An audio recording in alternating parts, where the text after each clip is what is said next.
Hi, hello.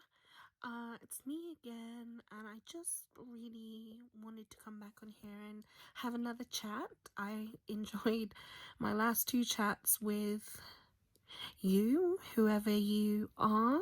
Um, really, I just found it so therapeutic to just sit down and just compose myself and figure things out and just talk about really nothing in particular, but also I feel like discussing things and just talking about things that come into my head really helps me kind of centralize myself and just kind of think about things a lot more without having to have like outside influence too much, but then also just being able to open up the space to be able to give anybody a chance to say whether, they agree with my thoughts or even if they disagree, or just give me another option or give me another way of thinking about things, because sometimes when you are so in your head about things, it can just make you feel really tunnel visioned.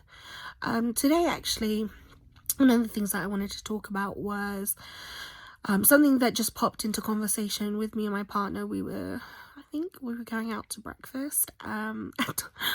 We were going out to breakfast at 12 o'clock.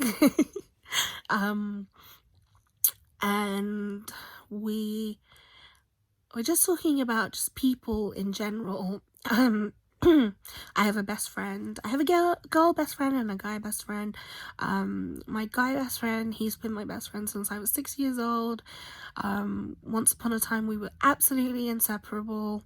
Then I went to university, and life kind of took him on a different direction, and all good things. But we kind of lost touch, and a lot of that is to do with my mental health, and he was so good at reaching out all the time, but it got to the point where his life got really busy, and having a one-sided conversation with somebody is really hard to maintain when your life becomes busy. So there's absolutely no resentment in him kind of just losing touch for a while. And then we message all the time. I still would consider him my best friend. I survived my childhood and also my teenhood and my early adolescent life with him by my side through everything. Like, literally, we fell out so few times. And as a girl, I don't know if guys are like this, and I talk to my different guy friends because I have a lot more guy friends than I do girlfriends. I don't know why it's just been that way. I think I'm a very insecure person, and I find that I question a lot of things. And the girlfriends that I've had, I have some really fantastic girlfriends who have been my friends for life, but I find it harder to start new relationships with girlfriends, purely because I look into things so much. It's really hard to have a conversation or develop some kind of true and meaningful relationship with a girl, for me, purely. And when and my guy friends, and I don't know if all guys are like this, I don't want to generalize, but a lot of my guy friends, they're very blunt, they're very to the point. They don't like to pander me too much, in that if I'm having an off day, yes, they're very supportive and very kind, but they're like, shaking off. And sometimes you need that. So the girlfriends I do have, they tend to be friends that I've had for years and years. The guy friends I have, they range from new friends to old friends. Like, it changes. Anyway, point of this conversation really was, it's to do with friendships, but not just any friendship. I think basically I am talking roundabouts. I'm going to try and make this so that you understand, but I don't want this to be really obvious to anybody who's watching, if anyone's watching.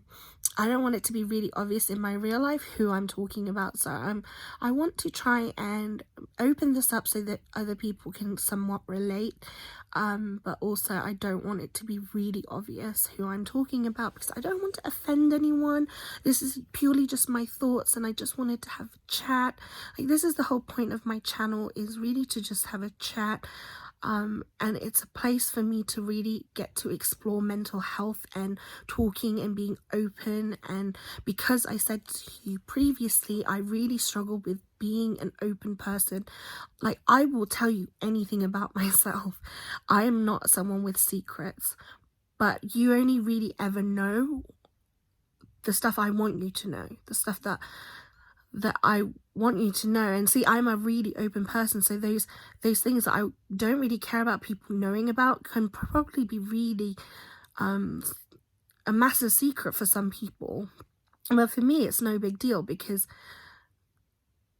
I'm really an open book. I honestly am an open book.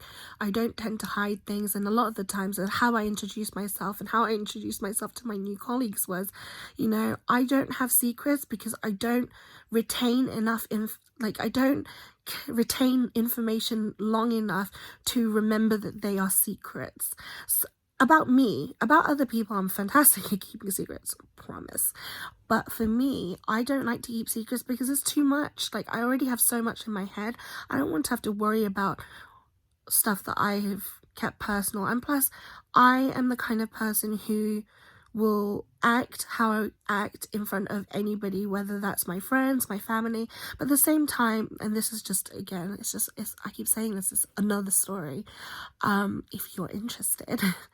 But another thing for me is that I have always felt like I've had multiple lives. And so, again, I will go into that when it's a more relevant topic. But today it's just about friendships and people, really. And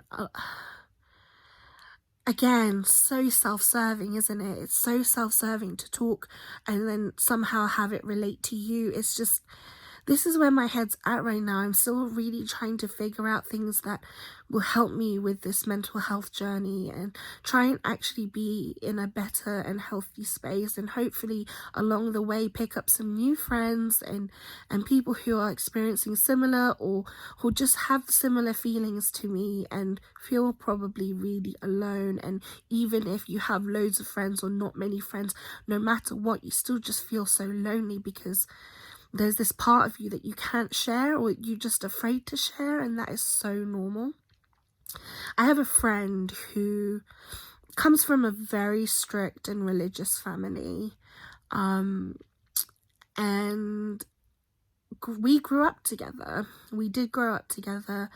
We experienced a lot of the growing pains together, and like I said to you previously, or just really briefly, is I have always been a liberated person. I am so lucky that to a certain extent my parents gave me so much freedom to explore who I am, what it is that makes me happy. And this is part of the guilt that I experience every day, is I am so lucky and privileged that my parents just gave me the room and the freedom to figure things out for myself, but they were 100% there when I needed them, in terms of, my dad always encouraged me to try new things, to not be afraid, and I know, so I consider myself a heterosexual female. That's how I was born, but I also believe that in myself. And the reason I say that, but at the same time, and I don't know what you would class this then, because I wouldn't class it as bisexual as such. I hate labels, by the way. I hate them. They're confusing. It's so limiting. I am someone who has had relationships with males and females. I believe at least one relationship that I had with a female was very intimate, in the sense that I could have probably fallen in love with her had the situation and had situations been different, and had I been a bit more mature. I met her when I was very rebellious, very promiscuous, very confused about who I was, and not in terms of sexuality. I just mean I was confused about where I wanted to go, what I wanted to do. I just was confused about myself, and I'm not saying that and that's why the relationship happened, because I have always believed in myself that you fall in love with a person not a gender, not a job, not a race, nothing. None of that matters. And when you love someone, you just fall in love. Or when you're interested in someone, you just are. And so I've never liked to limit myself in that sense. And so I believe that if ever I came to my parents, and again, nothing to do with sexuality, but I never shared that with my parents, purely because up until I was, I don't know, up until my most recent, oh my god, I've been with my partner 8 years, but up until my relationship with my current partner, I was never very open about relationships with my parents, because they were to an extent really strict. And it's because I just think my parents just were so afraid of us allowing men or women, or just allowing relationships to kind of confuse us or distract us from our own personal career goals, our own just life goals.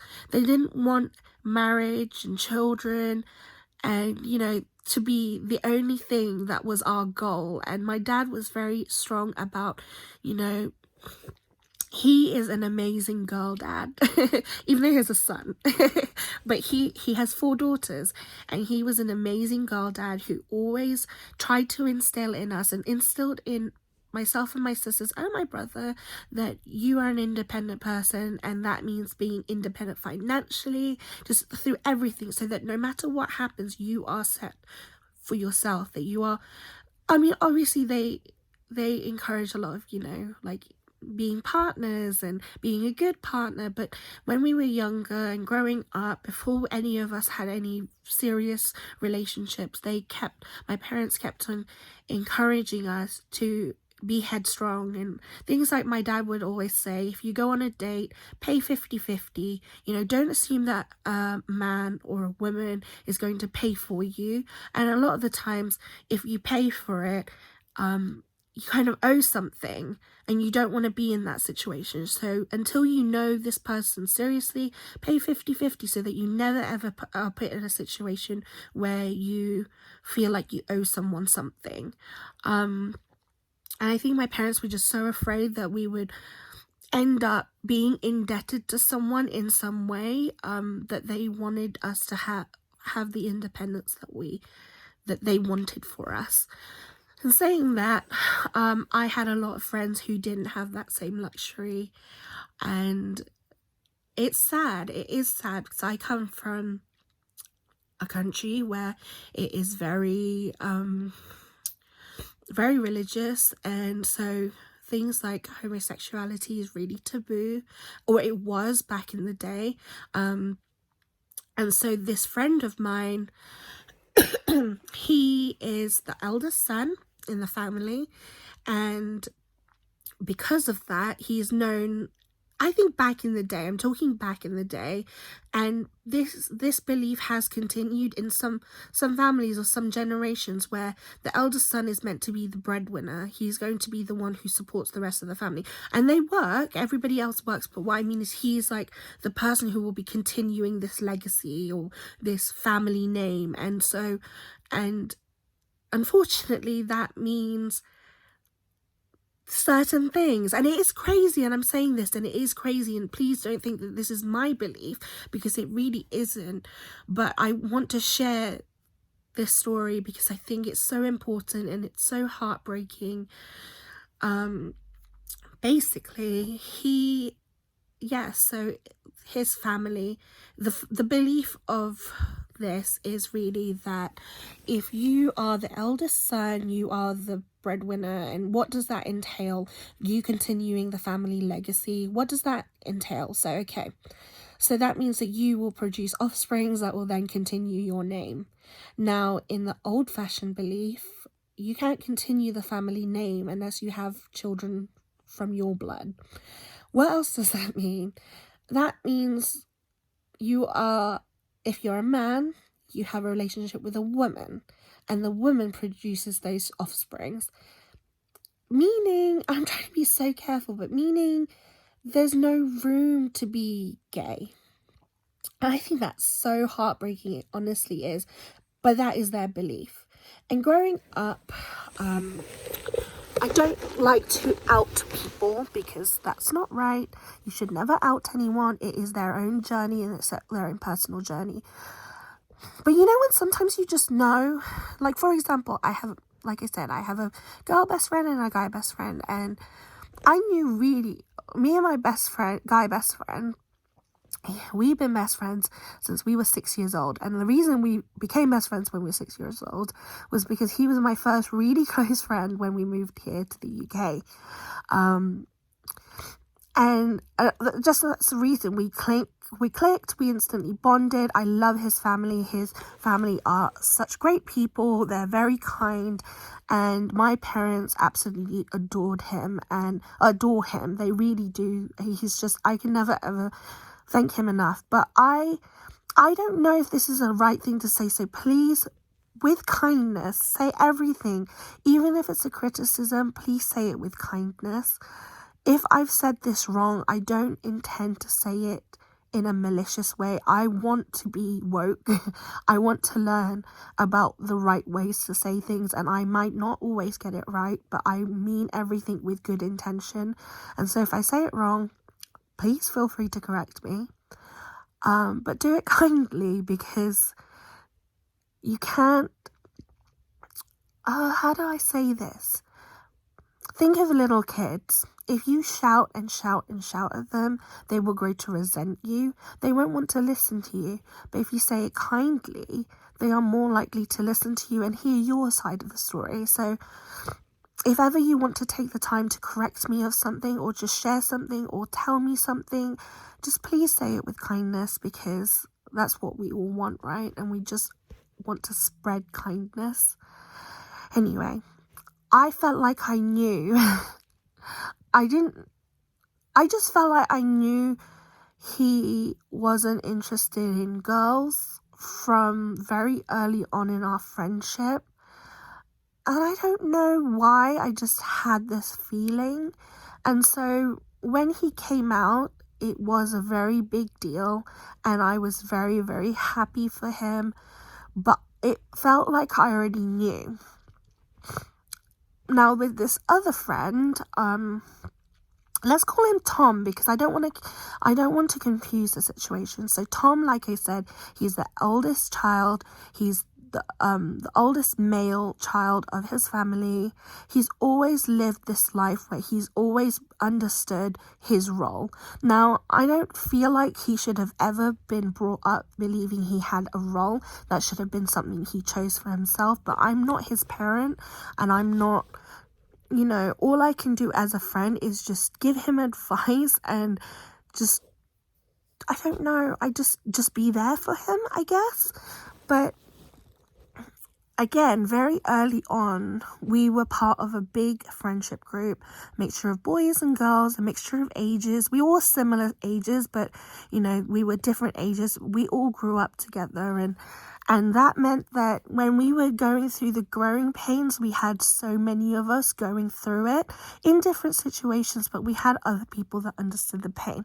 But because he was one of the oldest ones in our group, he was always like the dad of the group.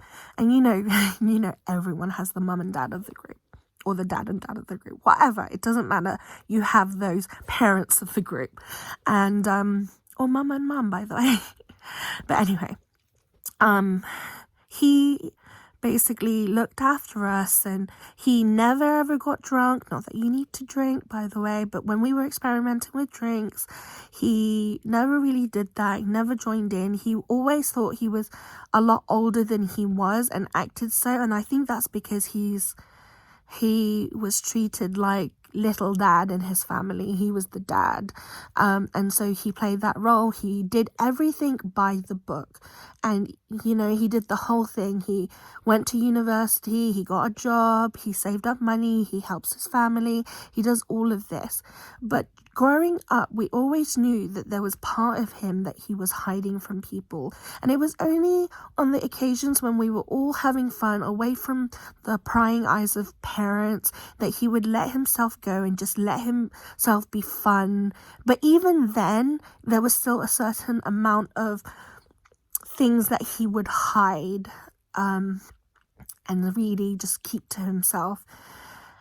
And I hate saying it, I hate saying this, but myself and my girlfriends in the group, we would say, you know, we think he might be gay. Like, we think he might be gay, and people are pressuring him to date girls, and he's always got an excuse not to. He's a very attractive guy, so, you know, beautiful girls. Not that beauty is the only thing that matters, but beautiful girls would want to get to know him, and it just nothing, like, he would give it a try, nothing would ever really happen. So people thought, oh, maybe he needs a smarter girl, and he would meet smart girls, and, you know, he would meet. It's not like he never had, you know, he never ran out of suitors, if that's what you want to call them.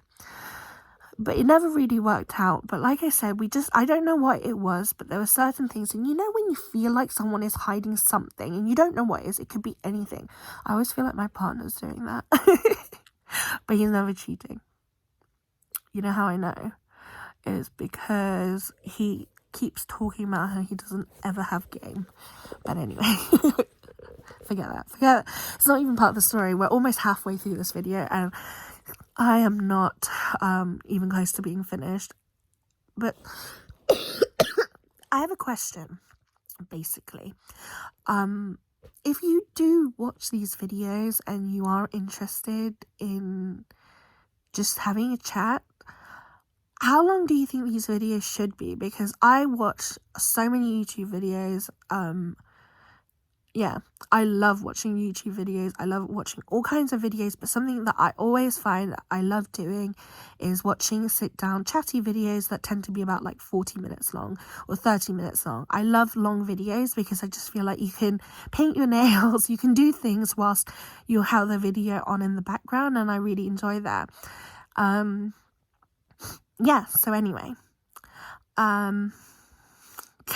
let's go back to the story. Fast forward basically many years now, and all our friends are settling down, getting married, having kids, and, you know, some people, that's not their prerogative, but growing up, that seemed to be very in the forefront of his mind. He wanted to settle down, and he was never specific, like, I want a wife and I want kids and all this, but, you know, he was very career orientated, but he always knew that he wanted to settle down.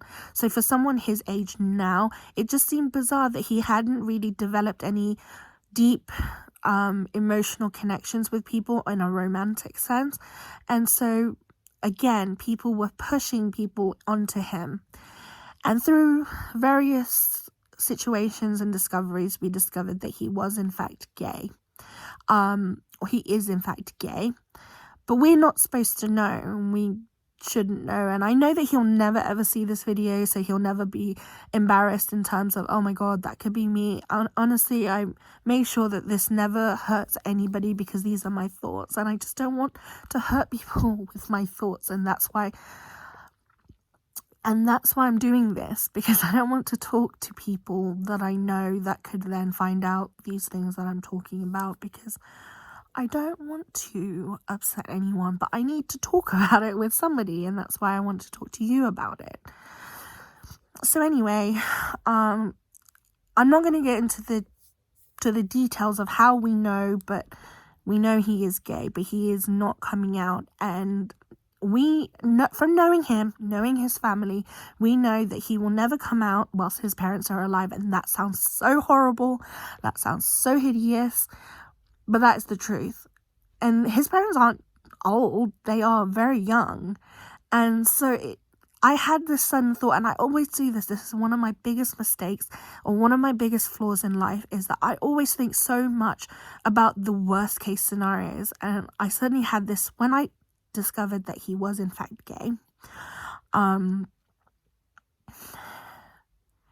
don't want to I just know that I know he is gay, okay? However way you want to take that, whatever story you want to come up with in your head about how I know this, you can just understand that I know he is gay. I also know that he has not come out, and that he hasn't told anybody that would know. Anybody who really knows him. And how do I describe it? Unfortunately, the world isn't as big as we think it is. So certain things can come out, but I know for a fact that the people who would have a negative thing to say about it, they don't know, thankfully. And I said to another friend, because we were talking about it, because we both discovered at the same time, I said to him, what should we do for Tom? Like, what can we do for Tom?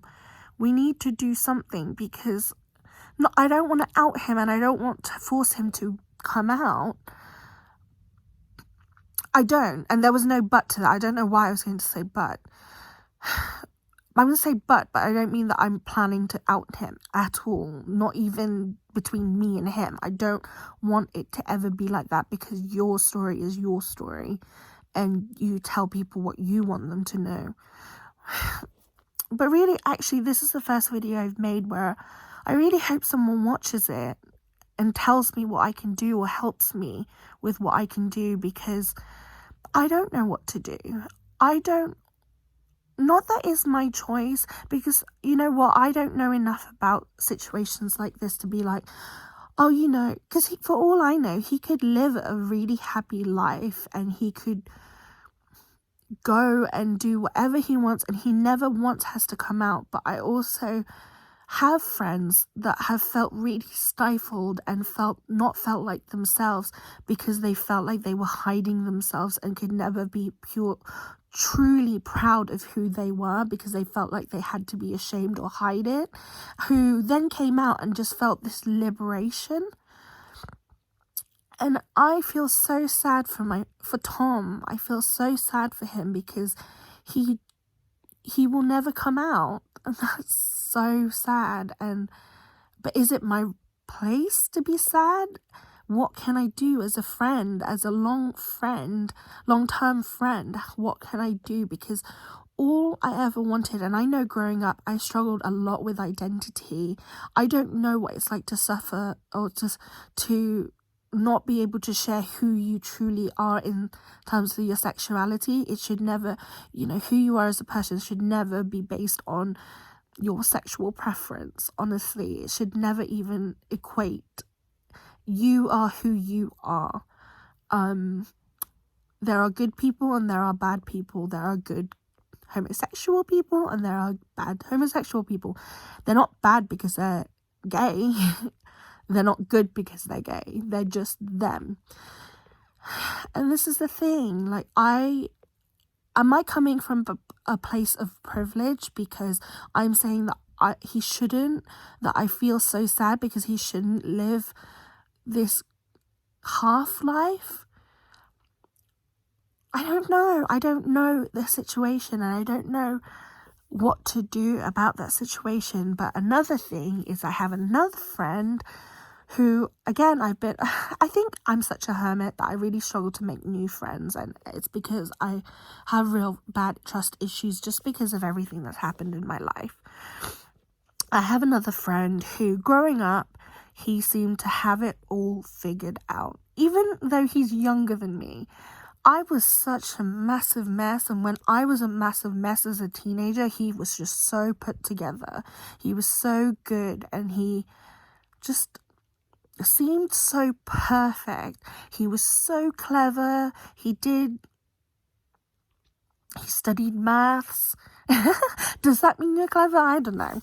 Either way, he's very creative, really smart, really handsome, like the whole package. And unfortunately, he had a really tough life growing up. His mom is amazing, is an amazing woman who brought up so many kids, his brothers and sisters, working full time, and they didn't really have their dad, so it meant that, let me think, let's say David was head of a household and looked after his siblings and really did as much as he could to help make his mum's life easier. And so I, just growing up, just admired how strong he was for such a young kid, and to just be woke. He really was. He taught me so much, and like I said to you, he is younger than me. He taught me so much, and And I don't know why, but we connected so much. Like, all my girlfriends and I, we connected so much with him. And like when we were going, like I said, we've been friends since we were young kids, so we went through so much together as well.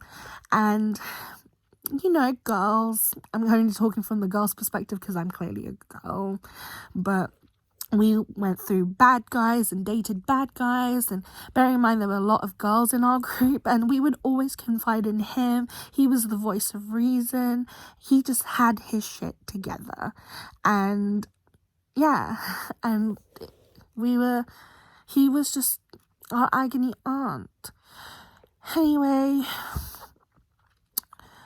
various things happened in life growing up, and I think life was a little bit unkind to him. And it's funny because when you growing up, you see things through rose-colored glasses. You really do. You honestly do. Things have transpired where through discussions with other friends, and I've discovered that his life is just in a situation where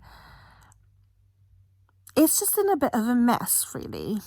And my sister, I love her, but she was always very similar to him in the sense that he was just, my sister is so good and such a kind human being, and is too good for this earth. Honestly, she is too good for this earth, and did everything by the books. And because she's my older sister, she was always kind of the guinea pig for my parents, having to learn and navigate through different things and having to learn how to parent on her first. So back when everyone else is having their difficulty, you know, they say like, what's it called? Terrible twos. But then you go through that similar stage when you're a teenager and you just become unruly, or at least many people, I'd like to think, go through that. I did. And she never did. She was just so good. She just did everything that was expected of her. And I think that, to a certain extent, is really quite a difficult thing. I think everyone needs to go through a bit of a mess stage, because they need to have that kick in the butt to suddenly be like, oh my God, what am I doing? To know what is wrong and to experience wrong. I'm not saying, you know, within a limit. Like, I'm not saying you need to go rob a bank to learn how to be a human being. I'm saying you need to make mistakes to be able to learn from them, and to be able to actually just have some real life lessons, not having to just read about it, because it's different. You think that you will handle situations differently, and sometimes you do, but in other cases, you know, there are hundreds of people who've experienced something similar, and there are places to learn, basically.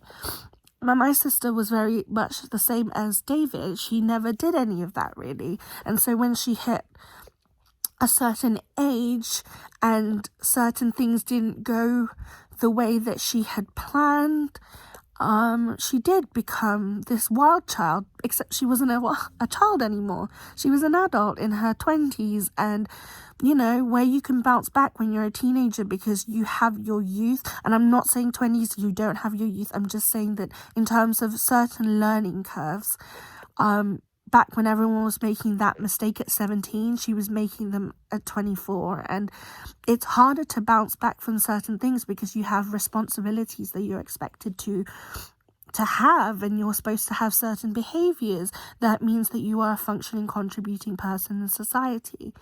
And she was, but what I mean is, it's just, she had her terrible teens in her 20s. And it was like suddenly he is experiencing that. Now,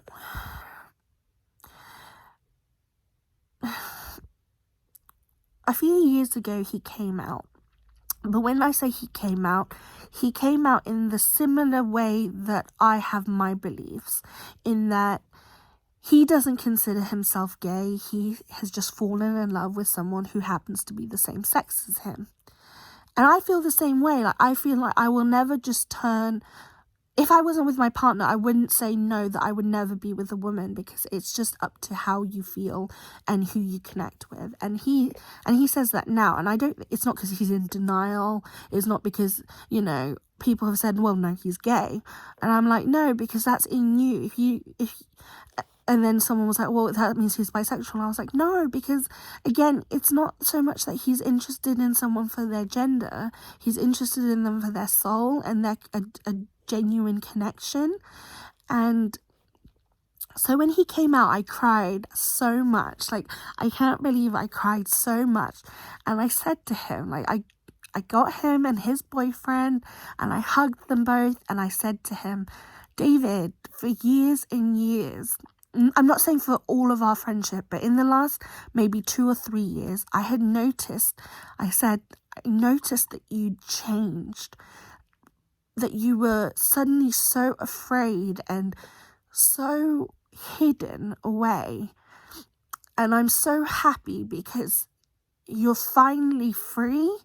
And I thought that this secret that he had, that he was interested in another guy and that he was confused and, because he'd never been with a guy before. And like I said to you, he's another guy whose brains, brawn, looks, I forgot. No, he's just a nice guy. He's the kind of person you would want to take home to your parents. But then he had changed and he became very just... his personality changed, and I could tell that it was because he was hiding something. And at the time I thought it was because he was really struggling with school, and nothing to do with anything else other than that he'd always been super smart. He'd always been one of the smartest kids in school. He was always such a hard worker, and in fact he didn't really have to try that hard to be smart. He just was. And I thought that maybe that's what, like, the thing is, he failed his A-levels to begin with. And I thought, okay, that's when he started to change. And I thought, maybe that's it. Maybe he suddenly got to a point where he felt like he wasn't good enough, and maybe that's what triggered the change. And I thought that was true, because when he came out, and he only really came out to our friendship group. But it meant that him and his partner could actually go on dates or group dates and not be worried about people seeing them. And we were also welcoming. We absolutely adore his partner. His partner is so kind, and he is too. And so for a while, he just went back to normal. He went back to being this amazing person. But then he changed again. And talking to one of my other friends, basically, he confided in me because he was really worried about David. And he said, something's wrong. And then he would talk about situations back in our childhood that made me realize, oh my God, you're right. That he has always been so closed off to a certain extent, and he's spiraling in his life right now, but he won't admit it, and he won't tell anybody. And that's, again, I've got these two friends in situations that they're going through something in their lives, and they don't seem to be able to talk to anybody about it. And I don't want to ever force anyone to have a conversation, because look what I'm doing. I'm having a private conversation so publicly, because I don't want to talk to close friends about this. So am I being a hypocrite? Because I want you to know that the reason I'm talking about this is because I really need help. I really want to figure out how to help my friends, how to make them feel better, or at least for them to know that they have a safe space to talk if they need to. Because these two friends have always been so supportive of me, and whilst I've not always used that support, to a certain level, it has been so comforting to know that there are people there. And whether or not either of them want to, because their situations are both so different, and maybe they just had enough. Actually, I can't talk about Tom and say, oh, maybe he's had enough of being good, now he's gay. That isn't what I'm saying. I'm saying that David is probably, you know, maybe he's doing what my sister did, and he's grown up all his life being the sensible, good person, and he's just had enough, and he just wants to be free. I don't know. What do I do? How do I help them? Can I help them? Is it my place to help them? Or is all I can do really just to remind them that if there's ever anything going on, they have a safe space to talk to someone? I just don't want either of them to go their whole life living this hidden part, like just living, not ever feeling like they can truly share. Because you know what? Sometimes I worry that David is just afraid to show his vulnerable side, and he's afraid to admit that, you know, life isn't going exactly how he had planned it, just like when he was younger. But you know what? In my age and in growing up, I've discovered that not everything is going to go your way. Not everything is going... You can plan something so meticulously, but it doesn't mean it's going to happen exactly how you planned it, and that is okay. And sometimes I can say that, but if I'm having a spiral day, I won't be able to see that. So I'm wondering, is that... I don't know. What do you think I should do? What should I tell them? If it was you going through that situation, what would you want me to tell you? What support would you like me to give you? Because I truly hate this feeling like the world is full of people who aren't being themselves because they're afraid to be themselves. And I can't help everyone in this world, but I would like to try and help the people that I can and try and make people feel safe. And I have to start with the people that I'm closest to, because, you know, there's people close to me that are struggling that I can genuinely help. And I just want people to feel freedom and not to be afraid. Because you know what it's like to live with negative mental health all of the time and to feel imprisoned in your own mind. And I think that if something like your sexuality is holding you back from being, in terms of you feel like you can't be free and open about it, we can fix that. People will love you. I love this. My dad always says, what is it? But it's a common thing, but it's, you know, people who mind don't matter, and people who matter won't mind. And that is just so strong and so important. And also, my counselor always tells me this and reminds me of it. And so if you need to hear this today, then please listen to it. Don't go where you're tolerated, go where you're celebrated. I think that's so important, to surround yourself with good vibes and people who lift you up, not bring you down. And you shouldn't be afraid. This is a thing. It's 2020. We shouldn't be afraid of living our truth, as long as we're not hurting anybody in a malicious way. You know what? If being gay hurts someone, it shouldn't hurt anyone, because it's nothing to do with them. You know what I mean? And whatever David's going through, I don't want him to live his life thinking that he ever has to be afraid. Because the people who matter will love him no matter what's happening. You know? So I genuinely mean this.